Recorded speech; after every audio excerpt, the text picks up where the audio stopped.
Assalamualaikum dan salam sejahtera.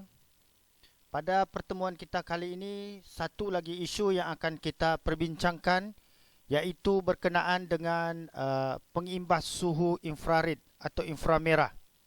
Okey, 1-2 minggu yang lepas tular di media sosial, di WhatsApp, kononnya pengimbas suhu infrared ini boleh memberi kesan negatif kepada perkembangan otak murid di sekolah. Betulkah kenyataan ini? Mari kita dengar mesej yang tular di media sosial ini. Assalamualaikum warahmatullahi wabarakatuh. Memandangkan terlalu jauh melangkah berjalan menghadapi COVID-19. Di sini saya sebagai Profesor Dr. Sri Raden Johri Mansur Al-Haj, Presiden Pewaris Perubatan Tradisional Islam Kebangsaan, memberi pendapat. Knowledge saya juga mempelajari tentang medik di MBBS Medik di YUSU, Universitas Islam Sumatera Utara. Saudara-saudaraku, untuk pengetahuan, soal scan tembak di kepala itu tidak bolehlah diulang-ulang, apatah lagi kepada pelajar. Di antara otak kanan dan kiri manusia itu ada 18 bahagian kotak di sebelah kanan dan 81 kotak di sebelah kiri. Jumlahnya adalah 99, sama dengan Asmaul Husna. Pengisian minda bila tembakan laser untuk melihat suhu panas tidak perlu di kepala, cukup di tangan, di nadi tangan. Kerana akibatnya kalau sering di kepala, laser tersebut boleh menjejaskan perkembangan otak. Perkembangan otak apatah lagi pada anak-anak murid pelajar-pelajar kita. Kesian dia.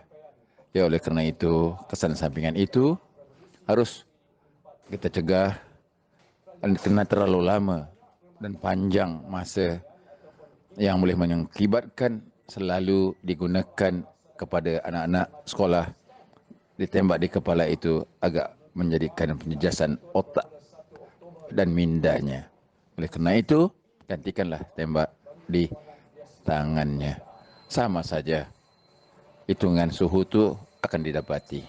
Oleh kerana itu, selamat berkhidmat demi untuk negara, bangsa dan agama. Assalamualaikum warahmatullahi Okey, kita wabarakatuh. akan perhalusi isu ini secara mendalam, termasuk isu-isu yang terkait, iaitu bagaimana lambakan pengimbas suhu infrared ini, nasihat daripada pihak-pihak yang ada autoriti, okey, dan juga pandangan pakar perubatan tentang penggunaan pengimbas suhu infrared ini. Begitu juga dengan pendapat berkenaan dengan penggunaan ini di sekolah.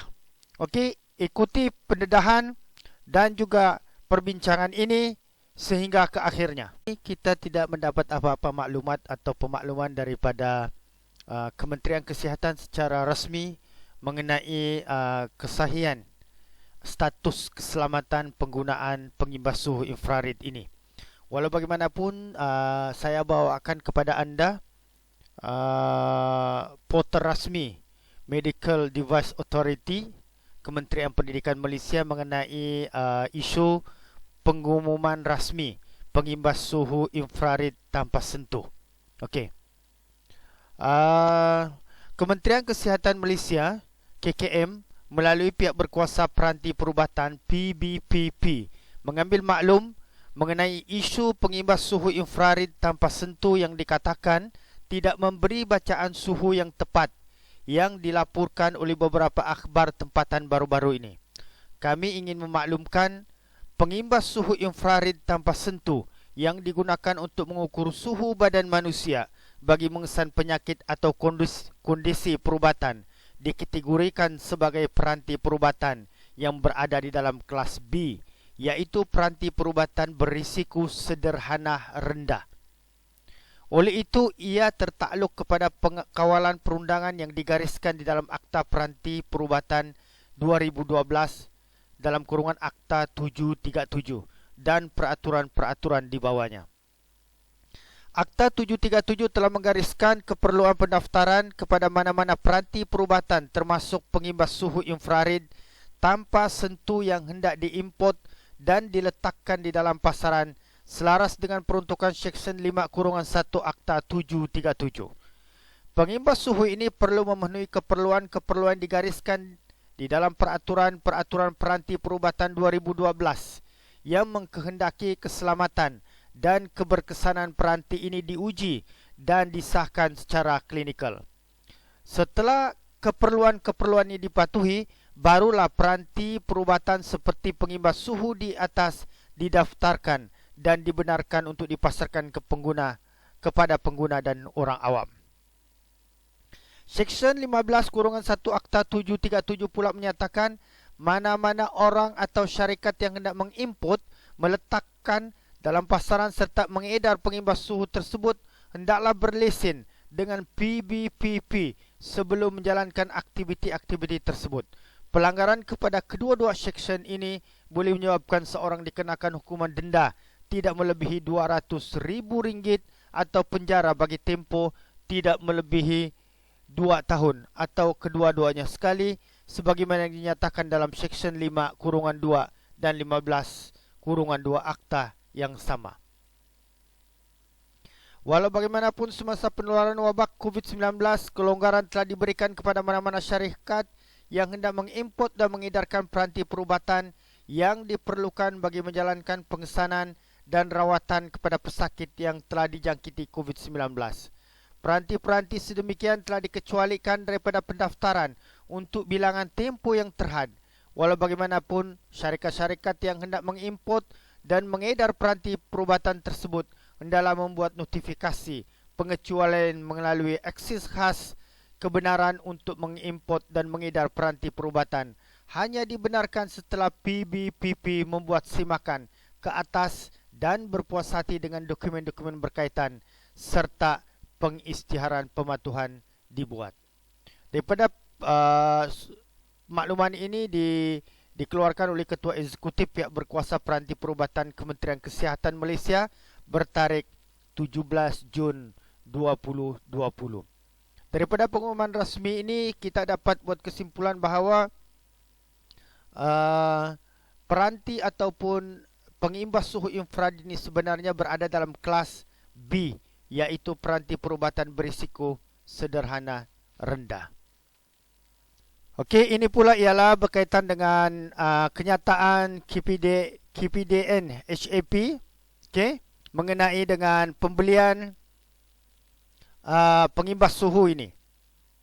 Okey, ini disiarkan oleh Metro juga yang bertarikh berita ini bertarikh 14 Jun 2020. Okey. Orang ramai dinasihatkan menggunakan pengimbas suhu yang menepati piawaian sirim berhad bagi bacaan tepat. Timbalan Presiden Gabungan Persatuan Pengguna Malaysia FOMCA Muhammad Yusuf Abdul Rahman berkata alat pengimbas suhu juga perlu standard. Katanya ketika ini terdapat pelbagai jenis pengimbas suhu dijual dengan harga serendah RM40 sehingga RM300 menyebabkan ada yang tidak menepati piawaian sehingga bacaannya tidak tepat. Cuba bayangkan jika bacaannya tidak tepat dan orang yang mempunyai suhu yang melepasi tahap normal dibenarkan masuk ke dalam premis. Ini berbahaya. Maka penggunaan pengimbas suhu badan perlu diwajibkan dan mendapat kelulusan sirim sebelum dipasarkan. Beliau mengulas laporan eksekutif harian Metro semalam berhubung penggunaan pengimbas suhu badan yang meluas ketika pandemik COVID-19. Laporan khas muka depan itu mendapati lambakan pengimbas murah dan tidak mengikut piawaian di pasaran sekaligus memungkinkan bacaan tidak tepat dalam usaha mengawal pandemik maut itu. Malah Ada pengeluar gairah mengaut keuntungan dengan menipu meletakkan chip di dalam pengimbas suhu digital inframerah untuk memaparkan bacaan suhu badan manusia secara tepat dan automatik ketika proses imbasan dilakukan. Muhammad Yusuf berkata pembelian alat pengimbas suhu yang murah juga mungkin tidak berkualiti sehingga bacaannya tidak tepat.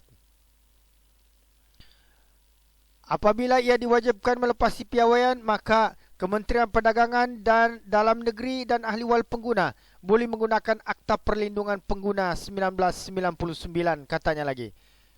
Sementara itu, KPDN HAP akan berbincang dengan Kementerian Kesihatan Malaysia KKM dan Institut Meteorologi Kebangsaan Malaysia berkaitan alat pengimbas suhu tidak mengikut piawaian ini.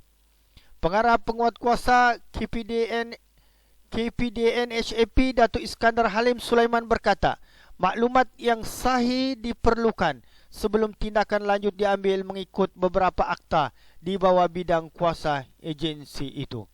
Katanya orang ramai dinasihatkan untuk membeli alat pengimbas suhu daripada pihak yang ada autoriti.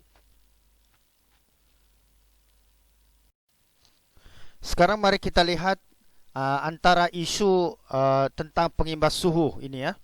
Seperti yang dilaporkan oleh My Metro. Okey, berita ini dilaporkan bertarikh 13 Jun 2020. Pelbagai persoalan ditimbulkan sama ada alat pengimbas suhu digital yang digunakan meluas untuk pemeriksaan suhu badan benar-benar menunjukkan bacaan tepat atau produk murahan cap ayam yang sekadar memenuhi syarat. Penggunaan alat pengimbas suhu yang dianggap lesen bagi membolehkan orang ramai memasuki premis perniagaan, bangunan pejabat, kemudahan awam dan pelbagai sektor lain kini diragui ketulinannya. Ini terbukti apabila ketepatan alat pengimbas suhu digital mula dipertikaikan masyarakat susulan terdapat bacaan berbeza bagi beberapa alat digunakan dalam tempoh yang sama. Mara lebih mengelirukan apabila ada antara pengimbas suhu digital ini menunjukkan angka suhu tidak normal bagi manusia, iaitu di bawah 30 darjah Celsius.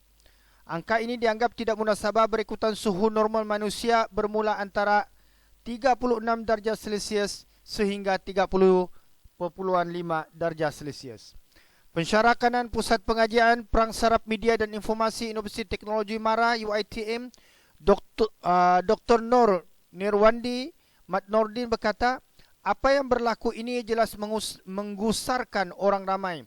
Sekaligus timbul persoalan adalah adakah pengambilan suhu itu mengikut SOP ditetapkan oleh kementerian.